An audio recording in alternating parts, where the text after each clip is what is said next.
grato presentar a nuestra siguiente expositora, teniendo en cuenta que, a pesar de que sus grandes dotes intelectuales y académicos hiciesen que ella estuviese, como bien le han ofrecido, en muchos cargos importantes a nivel nacional y a nivel internacional, hoy sea la coordinadora de nuestra sede. Entonces es una cuestión maravillosa presentar a la doctora Tania Gisela Bolaños, quien es magíster, es abogada de la Universidad Externada de Colombia, especialista en Derecho Administrativo de la Universidad del Rosario, magíster y PhD en Derecho Internacional de la Universidad de Heidelberg, Alemania, y quien nos presenta una ponencia sumamente interesante sobre los derechos humanos como motor para la integración jurídica latinoamericana.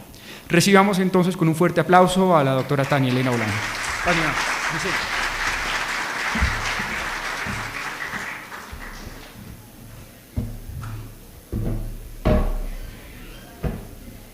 bien, así soy un poco más grande. Buenos días, muchas gracias por su paciencia, por continuar aquí. Estos son temas de verdad muy interesantes y que están a la vanguardia de todos los días. Nosotros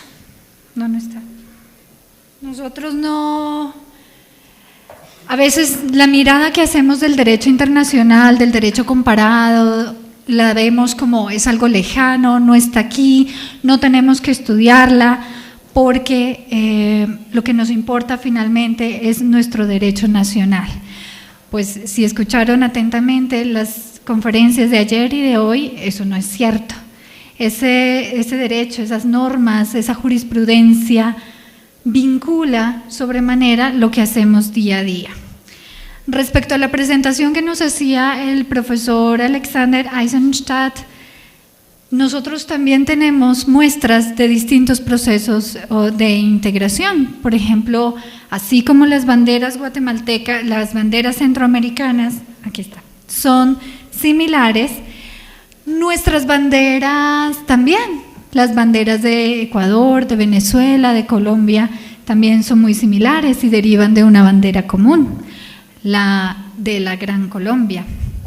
Y me pareció muy interesante y triste también saber que el único caso que conoció la antigua Corte Centroamericana de no permitirle a Estados Unidos construir un canal en Nicaragua, permitió que Panamá se independizara de Colombia y se construyera allí finalmente por Estados Unidos el canal de Panamá.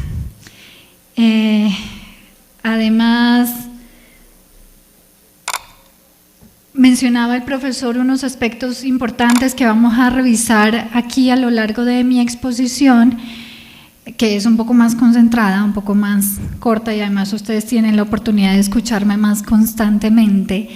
Esa geometría variable que se tiene en los procesos de integración en el sistema interamericano antes no era tan variable, era mucho más homogénea, pero últimamente se ha revitalizado tristemente, se ha flexibilizado tristemente. Bien, nosotros vamos a hablar hoy sobre los derechos humanos como ese motor de la integración jurídica latinoamericana. Ya pudimos observar que vamos a trabajar estos 5 temas. Primero, una nota introductoria, la aplicación uniforme del derecho, que es algo que ya hemos venido manejando, el carácter vinculante de la jurisprudencia del sistema interamericano, el caso colombiano, porque antes nosotros éramos un aliado 100% del sistema interamericano de protección de derechos humanos, y hoy yo lo llamo un aliado en transición, porque estamos moviéndonos hacia algo distinto. En la charla de ayer, el profesor Jean-Marc Touvenin, de él se mencionaba que el proceso de integración europeo, y de igual manera distintos procesos de integración latinoamericanos o subregionales, como la centroamericana, la suramericana, la andina, se fundamentaba en intereses comerciales o económicos pero que contribuyen indudablemente a la paz. Ustedes me dirán que por qué pongo fotografías de Nariño para un asunto de integración regional. Bueno, porque yo creo que la integración no es solamente vista desde una manera amplia entre estados, sino, como lo mencionaban, es entre los pueblos y dentro del mismo estado, dentro de un mismo pueblo, también tiene que verse esta integración, y además para que nuestros conferencistas extranjeros puedan conocer un poco más de nuestra ciudad. Bien, este hecho de que la integración se fundamente en aspectos económicos, pero que nos lleve a consolidar la paz,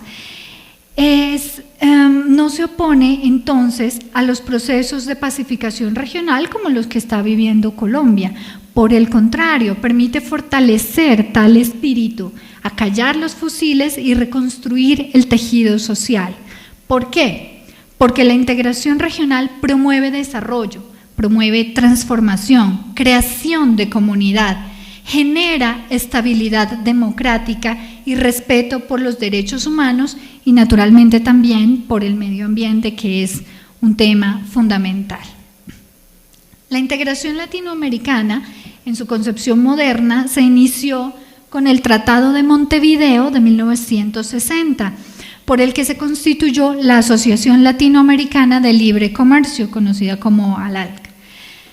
Desde entonces, este proceso ha contado con importantes reformas, ha venido modernizándose, flexibilizándose, adaptándose a las necesidades nacionales y subregionales, pero alejándose de la real construcción de un esquema de integración al nivel latinoamericano. Es demasiado segmentada, está fundada específicamente para consolidar el libre comercio. Vimos que en la centroamericana estaba fundada para consolidar los derechos humanos.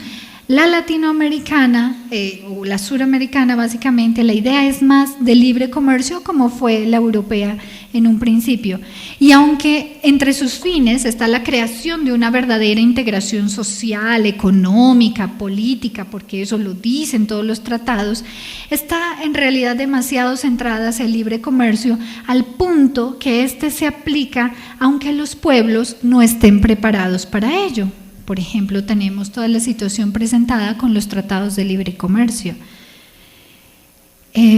Ustedes saben, los lecheros, los paperos se preocupan mucho por estos temas. Entonces es algo que nos convoca día a día y está en nuestra realidad. En torno a la integración y a su aplicación, por lo tanto, en América Latina, debemos dilucidar primero ¿qué es lo que se integra? ¿Se integran los pueblos o se integran los estados?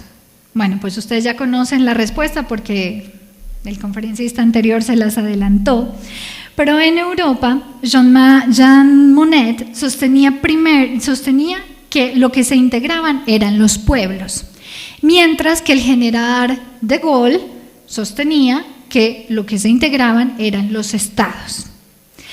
No obstante, la historia ha demostrado que los dos tenían la razón, pues el proceso de integración se ha dado entre pueblos y estados. Así ha venido por lo menos funcionando en Europa, que es el modelo más consolidado de una verdadera comunidad, de la verdadera integración, donde el ser humano es el centro de la integración. Y el ser humano tiene que ser la base fundamental. Esto es muy importante. ¿Por qué? Porque estamos resaltando al individuo. Y si el ser humano es la base de la integración, no la economía, la garantía de su dignidad juega un papel muy importante en el desarrollo de la integración, en la construcción de la comunidad latinoamericana. Naturalmente, dependiendo de dónde está nuestro corazón, encontramos nosotros ciertos argumentos más enfocados hacia un lado o hacia el otro. Ustedes saben, yo soy más de la protección de derechos humanos, más humanista, por eso encuentro que la base de la integración es la protección del individuo. Hay otros que son mucho más capitalistas, menos altruistas, donde encuentran que es la base fundamental el libre comercio. Pero mi posición también es apoyada y respaldada por la tendencia neoconstitucionalista en la que se fundan las constituciones modernas, según la cual no es el Estado el sujeto primordial de protección, sino el individuo, la persona, y específicamente la dignidad humana, que como recuerdan es la base también fundamental de la generación de los derechos humanos. No obstante, el parco y lento proceso de integración latina se ha realizado entre los estados y en buena medida a espaldas de los pueblos, lo cual parcialmente puede explicar sus limitados resultados hasta ahora, reflejados casi exclusivamente en un importante incremento del comercio interlatinoamericano que no corresponde con el fortalecimiento real de un bloque latinoamericano como tal, porque si solamente nos enfocamos en el aspecto económico, no se vive la integración de los pueblos, de las personas, no se dignifica al ser humano y por lo tanto no nos constituimos en un bloque capaz de negociar a la misma altura, por ejemplo, con la Unión Europea, que es un bloque absolutamente consolidado. Nos preguntamos entonces, ¿cuáles son los principales resultados que podemos esperar con los procesos de integración? En mi concepto, la integración tiene 4 grandes resultados. El primero, fundamental, la paz. De allí que se haya generado, por ejemplo, en Centroamérica, para pacificar, como una de las formas de pacificar la región. En Europa estuvo muy ligado también para evitar que las guerras volvieran a suceder y el desastre ocurrido en su momento, pues ese es uno de los resultados que esperamos, la paz. El otro es el desarrollo, importantísimo en los países latinoamericanos que nos encontramos en vías de desarrollo, la gran mayoría de nosotros. El tercero es el potenciar la presencia internacional de los estados, que le permiten un mayor poder de negociación porque se actúa como un bloque, tal como lo dije antes. Y finalmente, y este me encanta, es implementar el Estado social y democrático de derecho, con plena eficacia de los principios que le representan: la supremacía de la Constitución, la separación de poderes, el principio de legalidad, la preservación de los derechos humanos, es decir, democracia y justicia social. Allí nos tiene que llevar también los procesos de integración regional. El proceso de integración en la Unión Europea tiene como punto fundamental, por ejemplo, la cláusula democrática, que para poder formar parte de la Unión se debe garantizar una estabilidad democrática y respetar la Carta Europea de Derechos Humanos, formar parte de ella también y someterse, por lo tanto, a sus obligaciones. Esto implica entender que el fenómeno comunitario es mucho más complejo y conlleva la aceptación de una integración no limitada a lo comercial y económico, sino enriquecida con aspectos políticos, culturales, ecológicos, educativos, una integración de amplia dimensión humana y no limitada a lo comercial. En Latinoamérica, sin embargo, aunque ha habido ensayos interesantes, el proceso de construcción de comunidad, de integración en el sentido extenso de la palabra, está en realidad apenas en vías de construcción. Si bien el individuo es el que debe estar en el centro de los procesos integracionistas, aún queda un largo camino por recorrer. Existe más bien una adherencia a instituciones supranacionales que van marcando una pauta y cuyo desarrollo normativo y jurisprudencial en cada área, como lo veremos más adelante a lo largo de esta jornada, han permitido paulatinamente el desarrollo de un derecho comunitario, pero basado más bien en la interpretación de normas de tratados aplicables a los países miembros vistos de manera independiente. Es decir, no tenemos como tal un derecho comunitario propiamente dicho como si lo tiene la Unión Europea. No hemos llegado al punto de que exista un órgano supranacional que expida normas sobre distintos aspectos que deben regir a los países miembros de la comunidad latinoamericana, que nos lleva al punto, como nos comentaban, de regular el precio de la leche. En Europa, por ejemplo, está regulado hasta el tamaño que deben tener los pepinos y la forma. ¿Por qué? Porque eso lleva a una mayor productividad, es decir, si sabemos que los pepinos son 30 centímetros de ancho y, no sé, 30 centímetros de largo, entonces me caben 50 en una caja de tanto por tanto. Y todo el mundo lo sabe y eso es una garantía. En cambio, ustedes conocen los nuestros, pues tienen distintas formas.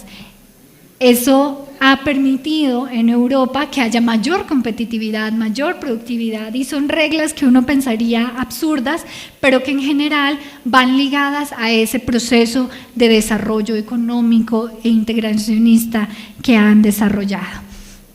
Nosotros no hemos llegado todavía a ese nivel, y lo que estamos asumiendo más bien son tratados bilaterales o multilaterales en los que los estados se comprometen a cumplir ciertas obligaciones, lo que le acarrea responsabilidades y posibles sanciones en caso de incumplimiento.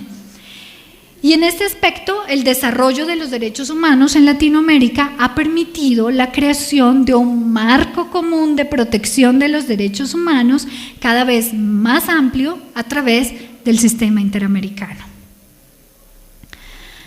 Tratados, normas, desarrollos jurisprudenciales internacionales que inciden directamente en la aplicación del derecho interno, y de ahí que sea menester de todos nosotros conocerlos, so pena de que como abogados ejerzamos mal nuestra profesión y realicemos indebidas asesorías.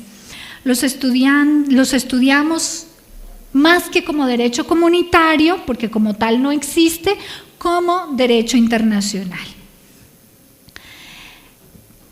Pero como es tan fragmentado, se debe garantizar la aplicación uniforme de ese derecho por parte de los operadores judiciales, para lo cual el precedente judicial de los más altos órganos jurisprudenciales por vía de unificación doctrinal resulta primordial.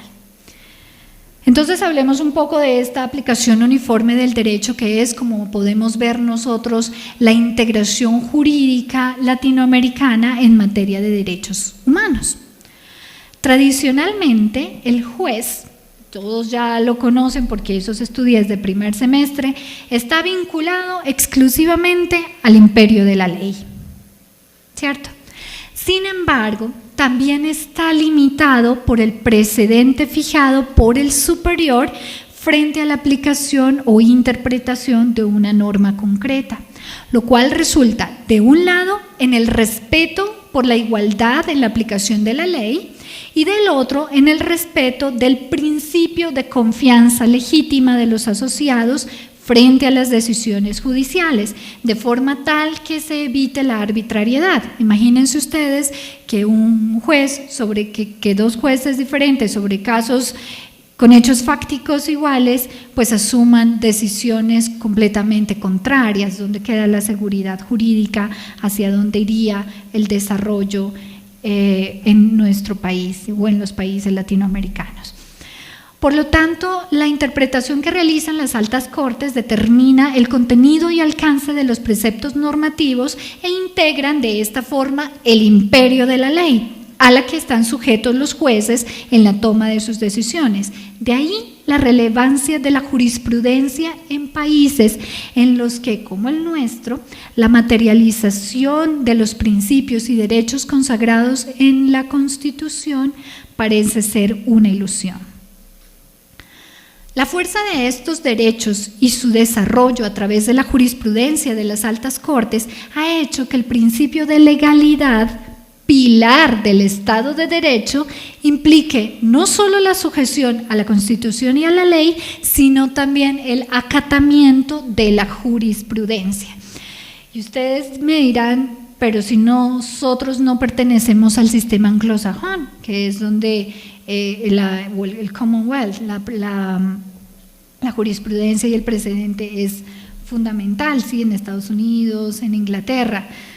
Para nosotros no, pero hoy en día en realidad tiene cada vez mayor relevancia y ya tiene que formar parte también del conocimiento jurídico permanente de los estudiosos del derecho. Así, por ejemplo, lo reafirmó la Corte Constitucional de Colombia en el 2011, cuando se pronunció, entre otras cosas, sobre la obligación de las autoridades públicas de acatar el precedente judicial dictado por las altas cortes. Entonces no son únicamente los jueces los que están obligados a acatarlos, sino también las autoridades públicas. Nosotros veíamos en la exposición anterior que quienes materializan la integración son los jueces nacionales, pero de manera unificada. Y eso se lleva entonces también, baja un piso más hacia las autoridades públicas de carácter administrativo, no solamente judicial, de cualquier orden, nacional, regional, local. Ellas se encuentran sometidas a la Constitución y a la ley, y que como parte de esa sujeción, estas autoridades también se encuentran obligadas a acatar el precedente judicial dictado por las altas cortes de la jurisdicción ordinaria, contencioso administrativa y constitucional, pero también, como lo veremos, de los órganos supranacionales como la Corte Interamericana de Derechos Humanos. La anterior afirmación se fundamenta en la sujeción de las autoridades administrativas entonces a la Constitución y a la ley, y en desarrollo de este mandato el acatamiento del precedente judicial, lo que constituye finalmente el presupuesto esencial del Estado social y constitucional de derecho y un desarrollo de los fines esenciales del Estado, tales como garantizar la efectividad de los principios, los derechos y deberes consagrados en nuestra Constitución, la jerarquía superior de la Constitución, el mandato de sujeción consagrado en diferentes artículos de nuestra Constitución, el debido proceso, el derecho de legalidad, en fin. Ahora bien, así como la jurisprudencia unifica criterios y condiciona el desarrollo judicial, administrativo e incluso legislativo de los países, el derecho internacional ejerce también su influencia tanto sobre las constituciones modernas como sobre el derecho interno y su interpretación, bien sea por medio del bloque de constitucionalidad en su concepción clásica, que en Colombia está regulado por el artículo 93 de la Constitución, como por el precedente judicial internacional, y si tuviéramos una verdadera comunidad latinoamericana, si la integración funcionara como debería funcionar, entonces también por el derecho comunitario. Este bloque de constitucionalidad está compuesto por aquellas normas y principios que, sin aparecer fundamentalmente en el articulado del texto constitucional, son utilizados como parámetros del control de constitucionalidad de las leyes, por cuanto han sido normativamente integrados a la Constitución por diversas vías y por mandato de la propia Constitución. Entonces, si bien ustedes las leen en la Constitución, no las encuentran, pero estos tratados forman parte integrante de ella y extienden las normas constitucionales. De ahí que hoy en día se desarrolla en Alemania, por ejemplo, ya no la pirámide de Kelsen, que seguramente todos se las enseñaron, sino que ya más bien nos referimos a un trapecio, donde la Constitución, que es la norma de normas, está a la par con los tratados de derechos humanos y de derecho internacional relacionados en el bloque de constitucionalidad, y de ahí seguimos bajando. Entonces cambiamos del triángulo al trapecio. Nuevamente la geometría vinculada al derecho. El derecho internacional se encuentra consignado por regla general en forma, como les decía, de tratados internacionales, los cuales deben ser cumplidos de buena fe y bajo el principio de pacta sunt servanda. Los tratados son para cumplirse. Entre ellos, naturalmente, los de derechos humanos y de IH son fundamentales en este aspecto que estamos trabajando el día de hoy. Este tipo de tratados se convierten en fuente formal del derecho y forman parte integrante del derecho constitucional, enriquecen la norma de normas, brindándole mayor densidad y extensión normativa, haciendo que se deje de lado la lectura simple de su articulado para que se proceda a un análisis sistemático de todo el conjunto normativo pertinente cuyo respeto se impone a la ley.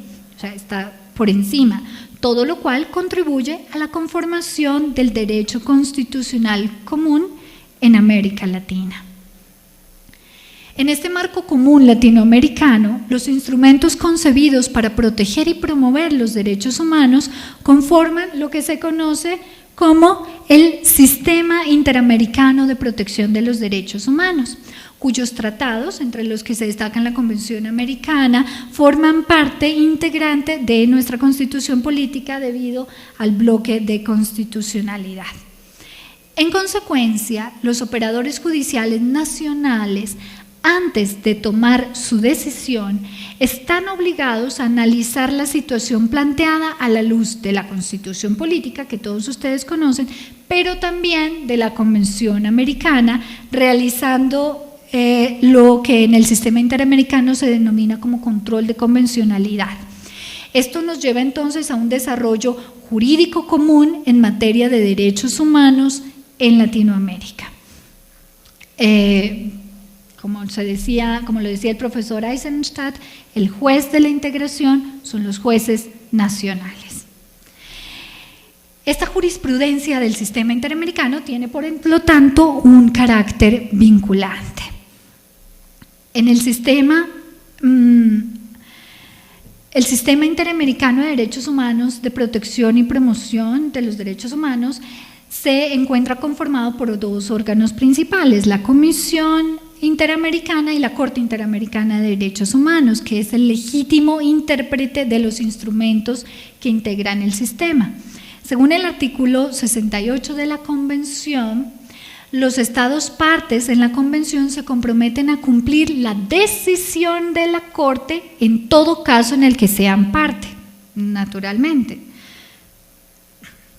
Así pues, la propia Convención determina la obligatoriedad de las decisiones de la Corte Interamericana, la cual se restringe, sin embargo, a los estados que fueron objeto de la controversia. ¿Por qué? Porque los fallos son interpartes, igual que aquí.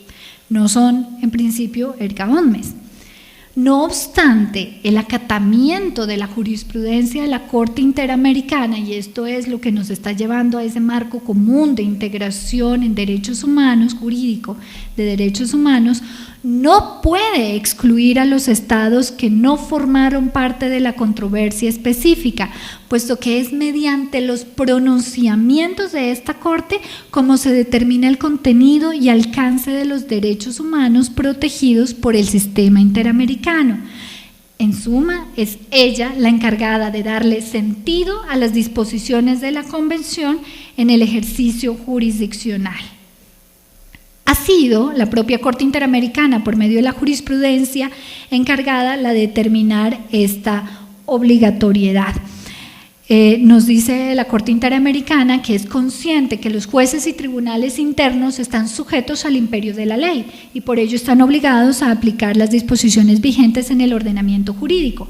Pero cuando un Estado ha ratificado un tratado internacional como la Convención Americana, sus jueces, como parte del aparato del Estado, también están sometidos a ella, con lo que les obliga a velar porque los efectos de las disposiciones de la Convención no se vean menoscabados por la aplicación de leyes contrarias a su objeto y fin. De allí que los operadores jurídicos en el plano nacional estén llamados a incluir en el estudio del caso un control de convencionalidad, realizando un análisis de la compatibilidad del ordenamiento interno, aplicable a cada caso naturalmente, con las normas y principios de la Convención Americana, tal como han sido interpretadas por la Corte Interamericana, que es el legítimo intérprete de la Convención. Entonces reiteramos, no basta con que conozcamos el derecho interno, el derecho local. Es deber de un buen abogado también conocer ese derecho internacional aplicable a nuestro país para poder brindar asesorías jurídicas adecuadas. No obstante esta integración de la jurisprudencia interamericana, los ordenamientos internos no fue siempre aceptada por los países miembros del sistema interamericano. En sus orígenes, los instrumentos del sistema no formaban parte del ordenamiento interno de los países y solo con la consolidación del bloque de constitucionalidad empezaron a integrar estas normas al ordenamiento constitucional.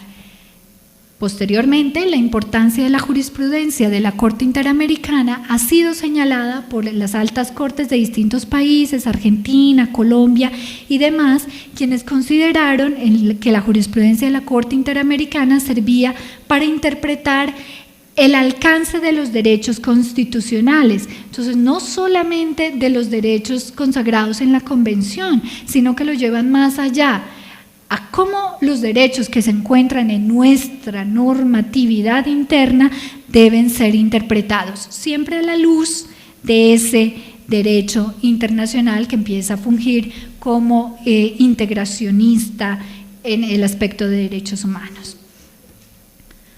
Bien, veo que vamos atrasados un poco, así que vamos a avanzar un poco en la intervención.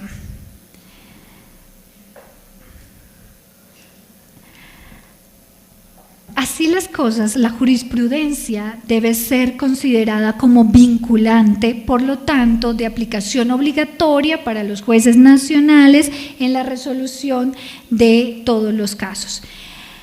Sin embargo, llegamos a Colombia. Colombia ha sido tradicionalmente un país conocedor, respetuoso, acatador del derecho internacional, de la Corte de las sentencias de la Corte Interamericana, de todas las normas del sistema interamericano de derechos humanos, y su desarrollo normativo se utilizaba como derecho comparado en otras latitudes para generar un movimiento al interior de estos otros países, de estos otros estados, y que nos lleven también a ese cumplimiento normativo internacional.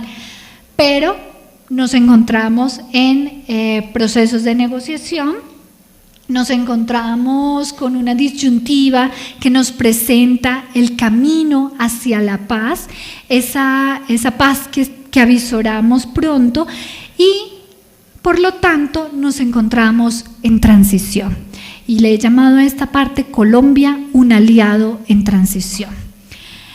En reiteradas oportunidades, la Corte Interamericana se ha pronunciado tajantemente sobre la prohibición de las leyes de amnistía y sobre la imposibilidad de que la justicia penal militar conozca de graves violaciones de los derechos humanos.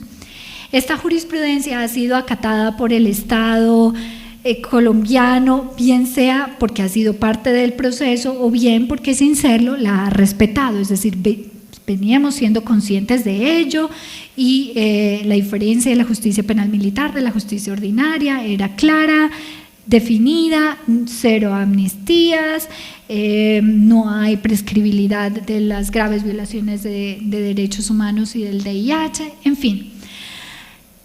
Tristemente, esta tradición respetuosa del cumplimiento irrestricto de los parámetros formulados por la Corte Interamericana empieza a desdibujarse en el marco de las negociaciones de paz con los grupos armados al margen de la ley, en aras de lograr una salida negociada al conflicto armado interno, así como las exigencias de la seguridad y la confianza legítima por parte de los miembros de la fuerza pública. Ustedes han escuchado que por qué a unos sí, a los que están negociando, sí se les va a disminuir penas o se les va a dar una posible amnistía o no se los va a sancionar, pero a los miembros de las fuerzas militares sí se les aplica todo el peso de la ley, situaciones que ahora en los últimos diálogos, digamos, que se han sostenido al respecto, pues ya también se ha manifestado que lo que se decida allá se aplica también acá para los miembros de las fuerzas públicas. Entonces vamos a mencionar un par de ejemplos relacionados con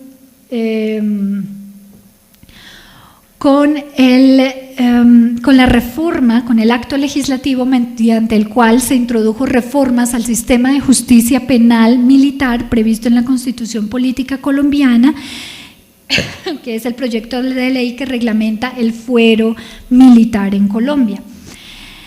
Si bien, no sé si ustedes han tenido la oportunidad de leerlo o escuchar los debates en su momento, si bien a primera vista estas normas parecieran acordes con los parámetros internacionales sobre la materia, en realidad constituyen una desprotección para los civiles y para las víctimas de graves violaciones a los derechos humanos cometidas por militares y por policías activos.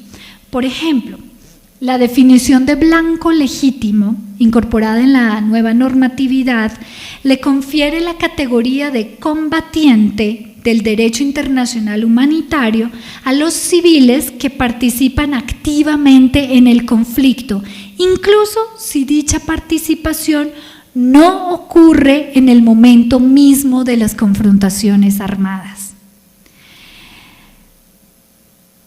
Si ustedes ya tienen algún conocimiento de derecho internacional humanitario, saben que combatientes solamente son los militares, los miembros de las Fuerzas Armadas que se encuentran en combate, pero también pueden serlo los civiles cuando participan activamente en el conflicto y solo durante el tiempo de la participación en el conflicto, que bien puede ser activamente con armas o puede ser a través de generando daños cibernéticos, o si es un hacker que ingresa a las plataformas, a las redes militares, bueno, en fin, pero solamente durante el tiempo que permanece dicha acción.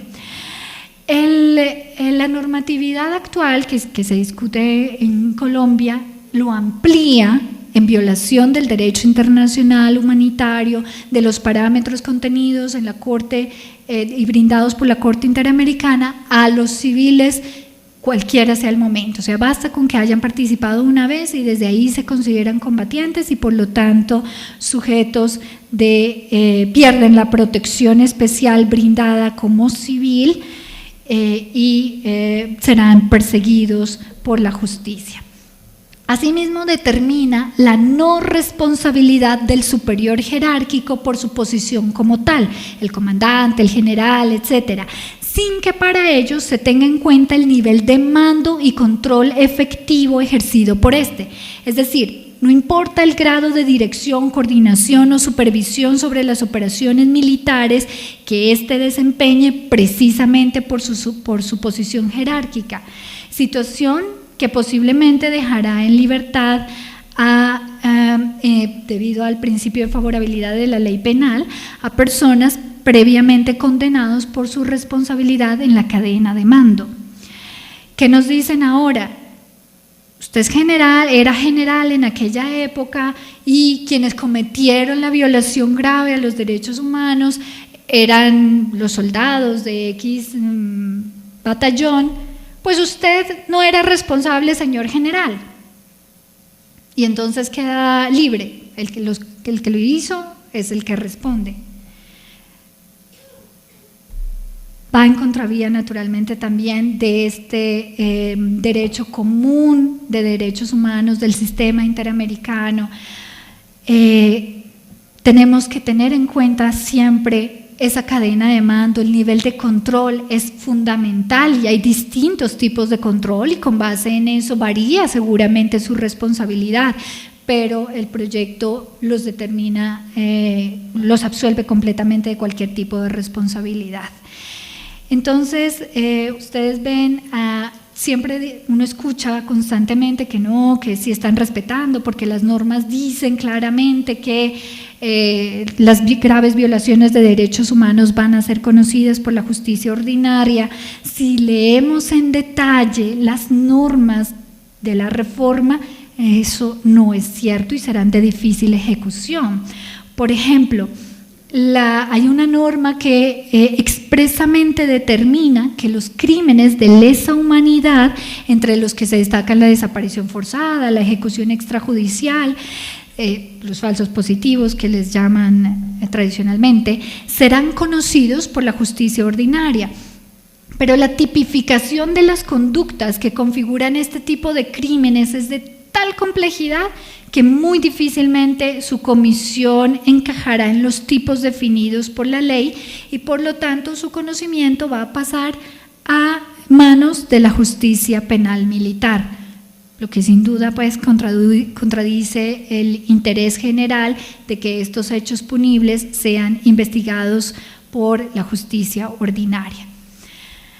Y de otra parte, ya finalizando, con ocasión de los diálogos de paz con los grupos armados al margen de la ley, se discute en Colombia sobre la posibilidad de conceder amnistía a sus militares en clara contraposición con la reiterada jurisprudencia de la Corte Interamericana. Y algunos dicen, bueno, es que es el costo que tenemos que pagar por fin encontrarnos en un escenario de paz o de postconflicto.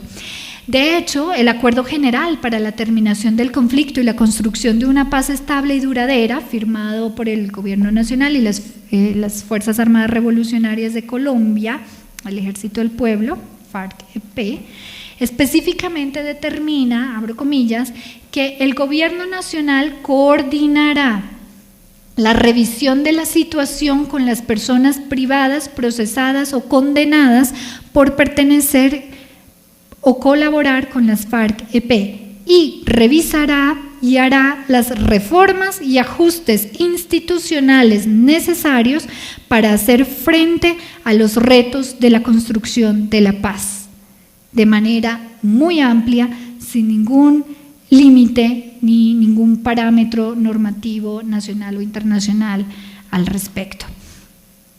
Porque si bien los convenios, los protocolos a las convenciones de Ginebra determinaban que se debe dar la amnistía más amplia posible, después con la evolución del tiempo, con el establecimiento del Estatuto de Roma, de la Corte Penal Internacional, quedó claro que no todas las situaciones acaecidas, no todos los crímenes, no todo lo acaecido en el conflicto armado puede ser sujeto de amnistía. Si bien estas palabras contenidas en el acuerdo no significan una amnistía como tal, sí puede conllevar una suerte de alternativas que no involucren prisión, escenario que es perfectamente posible en los procesos de justicia transicional. Esta posibilidad se refuerza con el voto concurrente del juez de la Corte Interamericana de Justicia, Diego García Sayán, quien al pronunciarse sobre la sentencia respecto a la masacre del Mozote versus El Salvador, en el año, hace más o menos 2 años ya, manifestó, cuando estábamos iniciando nosotros las discusiones de la paz, manifestó que todos los casos relacionados con amnistías analizados previamente por la Corte Interamericana, o sea, donde antes se decía siempre que no cabía la amnistía, tenían en común que no se dieron como fruto de una terminación de un conflicto negociado, lo que hace especial el caso de la masacre del Mozote y por lo tanto también el caso colombiano. O sea, no son frutos de terminación de dictaduras y de guerras civiles como tal, sino que en realidad hay una inclusión de distintos actores y se está negociando esa finalización del conflicto, que por lo tanto esta amnistía deriva de un contexto distinto a todos los anteriores y por ello las consecuencias deben ser diferentes y se podría permitir una amnistía dictada luego de un conflicto armado y de un proceso negociado de paz donde se haya involucrado a distintos actores. Sin duda, uno de los mayores retos que enfrentan las sociedades en el proceso de transición hacia la paz es el cómo abordar las violaciones cometidas durante el conflicto armado. Para ello existen diversos mecanismos judiciales y extrajudiciales, unos más flexibles que otros, que constituyen pero ninguno constituye una fórmula única y milagrosa que garantice la transición de una mejor manera. No obstante, contribuyen a materializar los 3 pilares de la justicia transicional, que son la verdad, la justicia y la reparación. Estos mecanismos combinan un mayor o menor grado de perdón según el contexto jurídico, político y social del país y su consecución de una mejor manera, de forma que también se logre la terminación negociada del conflicto. Ese es el reto que afronta ahora Colombia, sin que se pueda dejar de lado la idea clara de que es el derecho. Y yo termino aquí recalcando que el derecho interno debe tener siempre a mano ese desarrollo jurisprudencial y normativo acaecido en otras latitudes.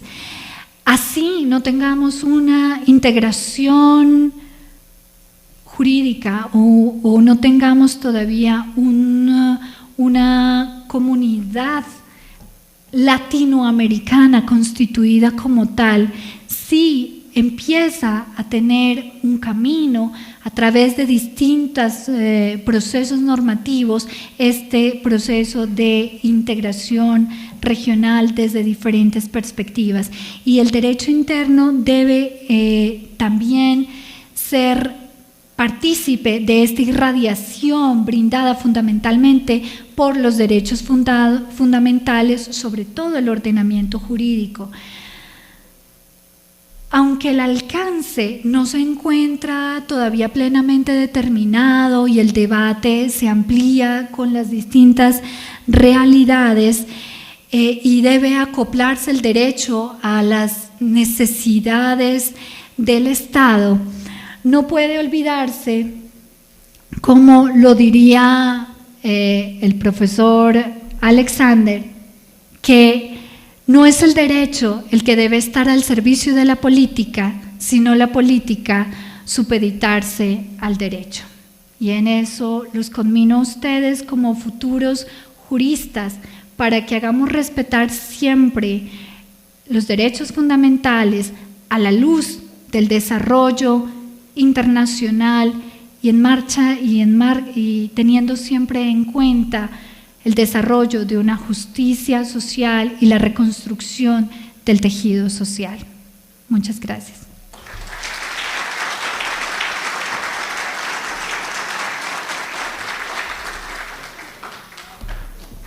Muchas gracias, doctora Tania.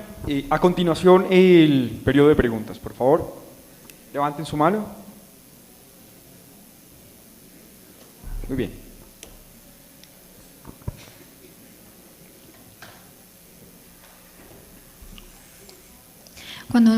Cuando casi no hay preguntas, uno se preocupa porque piensa que o la gente no le prestó atención, o no le entendió nada, o ya lo saben todo y no está diciendo nada interesante. Creo que hay un poco de temor en hacer la pregunta, la intimidación del escenario, ¿no? De hecho, en la última pregunta del doctor Alexander, algunos compañeros, era una muy buena pregunta, pero les daba miedo preguntarla. Si no les paso el micrófono, no lo preguntaban. Quitémonos el temor, que todas las preguntas son inteligentes. ¿Bien? Buenos días. Actualmente en Colombia estamos en un proceso para lograr la paz, que ha venido ya hace más de 50 años. En lo que usted nos plantea de que se debe tener en cuenta una política de transición, un proceso de transición entre la guerra y en la búsqueda de la paz. Las FARC en La Habana ha propuesto un cese al fuego y actividades que podíamos denominar las terroristas, lo cual no ha sido así, se siguen continuando.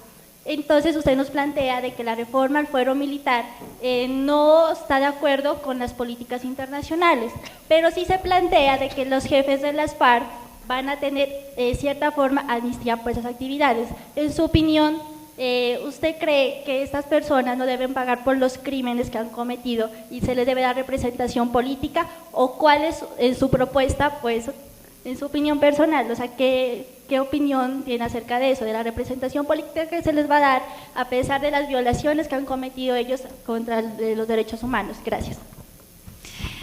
Bien, mira, yo creo que cuando estamos en un proceso de transición, la justicia tiende a flexibilizarse y se debe flexibilizar porque de lo contrario permaneceríamos eternamente en la misma situación. No obstante, esta flexibilización no puede llevar a nuevas violaciones. Los acuerdos y las promesas es importante que se cumplan porque así se empieza a generar confianza. Si se determina una finalización del conflicto, una entrega de armas, aunque continúe la negociación, una tregua militar y se rompe, no se cumple, entonces esa confianza que se está tejiendo con hilos muy delgados, pues también se va a romper y eso nos lleva a vislumbrar un panorama negativo respecto al fin del conflicto. No está claro que se les vaya a dar una amnistía ni a las cabecillas que están negociando, ni a todos los miembros de las fuerzas militares. Es posible, en el sistema internacional se estila, digámoslo así, a aplicar el principio de oportunidad, que se conoce también en derecho penal, y perseguir a los altos mandos por esa responsabilidad especial que tenían y porque, digamos, ellos eran los que movían todo el proceder que ocurría abajo en las masas y en los militares, y más bien brindarle, sí, una amnistía a estos pequeños mandos. Fundamentalmente por la cantidad de procesos que deberían iniciarse y la cantidad de personas que tendrían que perseguirse. Y en cuanto a… pero no todo puede ser cárcel, ¿sí? Hay distintas formas también de punir a las personas. Nosotros conocemos tradicionalmente la cárcel y debido a la prisión, debido a las situaciones tan graves que se cometieron, pues consideramos quizá que sea como lo más correcto, pero hay distintas opciones dependiendo de las situaciones del país que podrían aplicarse también. Y yo sí creo que es muy importante brindarles representación política. Nosotros los estamos invitando a dejar las armas y dejar de pelear por sus ideales con estrategias militares para que se reintegren a la democracia. Y si no les brindamos la posibilidad de participar también políticamente, entonces esa integración a la vida civil, a la democracia, no se va a poder llevar a cabo, porque sus ideales que defendían, si es que los tienen, que yo allí lo dudo un poco, pero bueno, sus ideales que los defendían con las armas, no los van a poder defender con la política, con la palabra, de manera democrática en las urnas. Hay muchas contrariedades porque si son sancionados penalmente, entonces quedan inhabilitados políticamente y no podrían actuar. Hay algunos cargos para los que si tienen antecedentes penales no pueden participar. Eso hay que discutir si seguramente llevará algún tipo de reformas al respecto. Pero creo que sí es importante, después de que se haya determinado cómo van a responder por los actos previamente cometidos, que se les abra la posibilidad política de poder participar también activamente en el escenario democrático de esa manera.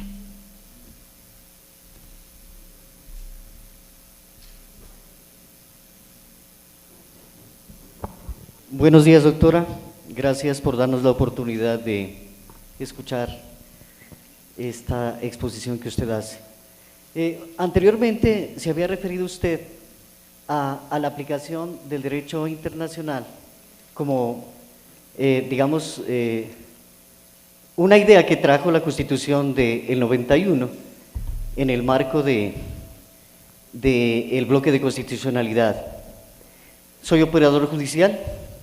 Usted bien ha dicho que somos los llamados a garantizar y a aplicar el derecho internacional. No obstante lo anterior, se dan una cantidad de problemas, tales como el hecho de aplicar nosotros tratados internacionales, pues prácticamente se derivan una cantidad de investigaciones como por prevaricato o acciones disciplinarias.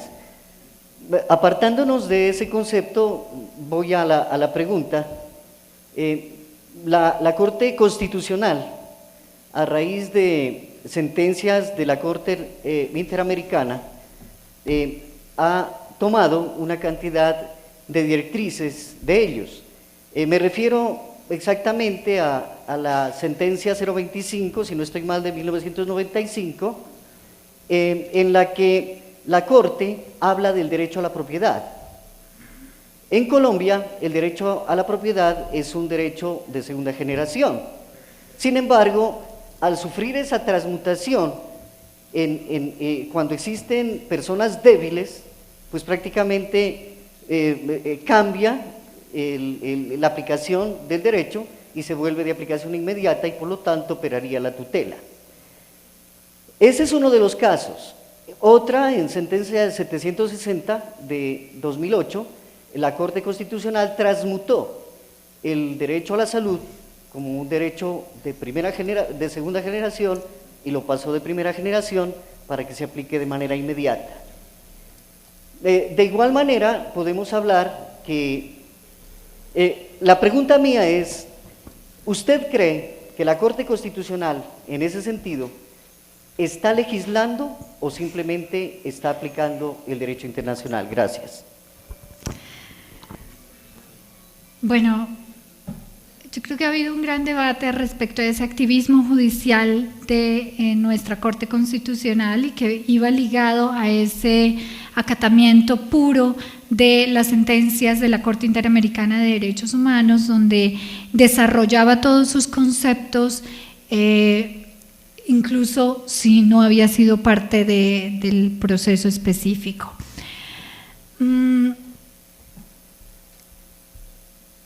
No creo que esté legislando porque la Corte ha sido respetuosa de la separación de poderes, porque de lo contrario ella misma estaría violando uno de los principios fundamentales del Estado de Derecho, pero sí creo que quizá le ha faltado un poco de técnica. Y sobre todo al principio, cuando empezó la Corte a desarrollar estos conceptos traídos del sistema interamericano, en Colombia no existía normatividad, nuestro legislador iba mucho más atrasado y la Corte tomó la decisión, la determinación autónoma de definir cómo debían aplicarse específicamente esas normas internacionales en el caso nacional, llevando al punto de regular algunos aspectos. Pero creo que poco a poco fue aprendiendo que su poder judicial no puede llevarlo a sobrepasar también las funciones que tiene otra rama del derecho, otra rama del poder, la legislativa. Y ya más recientemente lo que ha hecho la Corte es darle tiempo prudencial al legislador para que desarrolle normas bajo los criterios dados por el sistema interamericano y por la sentencia específica de la Corte Constitucional. Entonces ya se empieza a ver cada vez menos esa actividad legislativa que tenía al principio la Corte Constitucional por esa falencia y por esas omisiones que cometía quizá el legislador para brindarle a él la oportunidad. Y eso sí lo conmina a que si en X tiempo determinado no lo ha realizado, entonces la Corte entrará a suplir esa omisión y esa deficiencia del legislador. ¿Tenemos tiempo para una última pregunta? Sí, yo diría, hagámosla, después vamos al break y estamos pendientes del avión del otro conferencista que estaba un poco retrasado. Perfecto. Muy buenos días, para felicitarle, doctora, por su presentación. Aterrizándonos a la temática que usted ha expuesto y los que antecedieron su palabra, como el día de ayer, se han utilizado términos como la integración, la cooperación y dentro de las relaciones de los estados, donde refiriéndonos y asentándonos a lo que corresponde a nuestro país, ¿qué papel está jugando de manera importante dentro de la relación cuando se utilizan términos como la cooperación, la integración, y se olvidan términos como, por ejemplo, la solidaridad y la moralidad. Si a través de la Unión Europea se está hoy por hoy practicando demasiado la moral, cuando muchos reciben la palabra moral, pero en términos religiosos, pero no lo aplicamos en términos jurídicos. De igual manera, la solidaridad también, poderla aplicar dentro de los términos jurídicos que corresponden. Es por ello que digo, bueno, ¿qué relación existe entre los estados cuando hoy por hoy en La Habana se discute una temática tan importante, pero todavía no se han descubierto los términos? Y nos adelantamos a las cosas que pueden llegar a suceder sin antes, por lo menos, investigar más sobre el tema. Muchas gracias. Cierto, mira, yo creo que la integración es un camino que tiene como base el principio de la solidaridad, de la cooperación, de la asociatividad. De hecho, por eso se lleva a aglomerar varios estados o varios pueblos para integrarse. Empiezan como asociaciones y van progresando de distinta manera. Y los mueve a algo específico y es un fin común, bien sea más altruista relacionado con los derechos humanos o más capitalista relacionado con la libertad de comercio y el desarrollo el desarrollo económico y la productividad. Sin embargo, en todos estos procesos va ligado en realidad ese principio cooperativo, solidario, común, que se va materializando poco a poco también a través de la materialización de los derechos de segunda generación tradicionalmente, de segunda y de tercera generación tradicionalmente conocidos.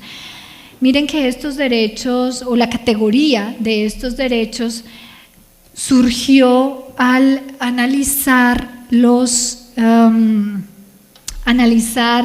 principios de la República de Francia, la libertad, la igualdad y la fraternidad.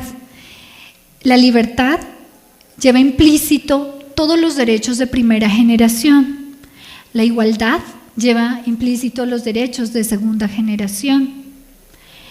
Y la fraternidad se ha entendido más hacia la solidaridad para los derechos de tercera generación, esa solidaridad con el otro, porque ahí van los del medio ambiente, el derecho a la paz, están ligados allí. Entonces yo sí creo que los procesos de integración, aunque se hable como tal específicamente de integración, tienen una base ideológica fundamental que va ligada a la solidaridad, a la fraternidad y a ese apoyo, a ese trabajo conjunto para lograr un beneficio común, la protección de los derechos y el desarrollo económico.